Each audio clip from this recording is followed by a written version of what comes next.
Okay, here's a way to search for results. For an example, here's a bidder, consistent bidder in all sales. They bid 12.75%. That's Lonnie Scruggs' standard interest rate. If you don't ask, what's the interest rate?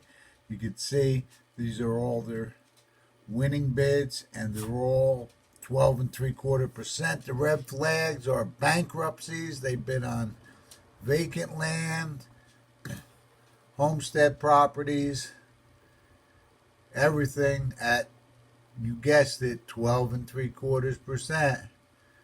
If you're interested in those ahead of them, you could probably get in at 12.5%. You'll notice even homesteaded properties. They got a bunch of homesteaded properties here, which is kind of surprising. These are in bankruptcy. Take a look at this while we're in here to see who this is. I was looking at it earlier. Westport Housing, Tampa LLC, whatever. Apparently they're in bankruptcy. Why they have homesteaded properties, I don't know. But I imagine they bought a portfolio.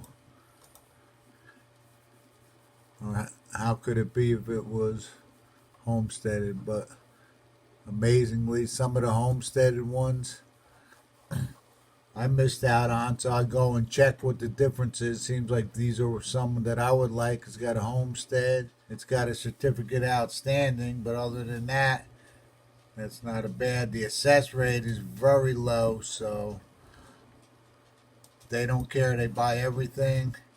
You can see they buy quite a bit. And it's all at 12.75. But apparently they spent their money because there is none after bat 6. That's the last one.